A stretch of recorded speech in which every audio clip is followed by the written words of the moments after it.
Medak BRS MP అభ్యర్థి వెంకట్రామిరెడ్డి అక్రమంగా సమావేశం నిర్వహించారని బీజేపీ ఎమ్మెల్యే అభ్యర్థి రఘునందనరావు ఆరోపించారు. సమావేశంలో నిబంధనలు ఉల్లంఘించారని ఆయన సమావేశంపై తాను పోలీసులకు ఫిర్యాదు చేసినట్టు వివరించారు. తన ఫిర్యాదుపై పోలీసులు సకాలంలో స్పందించలేదని రఘునందనరావు తెలిపారు.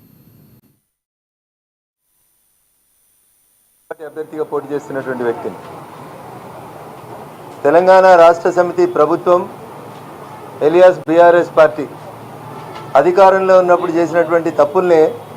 రిపీటెడ్గా ప్రతిపక్షంలోకి వచ్చిన తర్వాత కూడా అదే అలవాట్లను కొనసాగించడం అనేది దురదృష్టకరం, బాధాకరమైనటువంటి విషయం.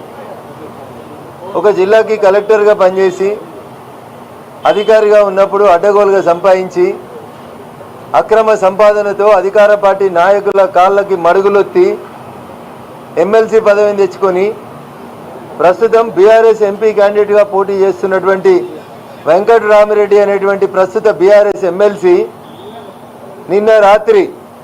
మెదక్ పార్లమెంటు పరిధిలో ఉన్న సిద్దిపేట రంగదాంపల్లి చౌరస్తాలో అనుమతి లేకుండా ఒక ఫంక్షన్ హాల్ బుక్ చేసి ఇంకా తాను కలెక్టర్ అన్న ఫీలింగ్తో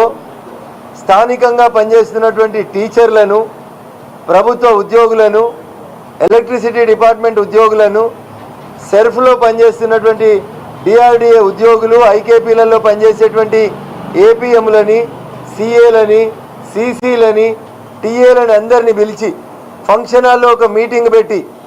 ఏ పద్ధతిలో అయితే దుబ్బాకలో మొన్న జరిగిన జనరల్ ఎలక్షన్స్లో 2 రాత్రులు 80 కోట్లు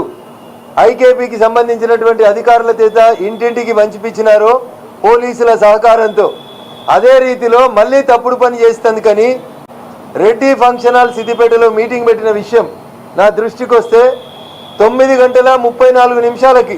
సిపి సిద్దిపేట గారి ప్రభుత్వ టెలిఫోన్ నెంబర్కి నేను ఫోన్ చేసి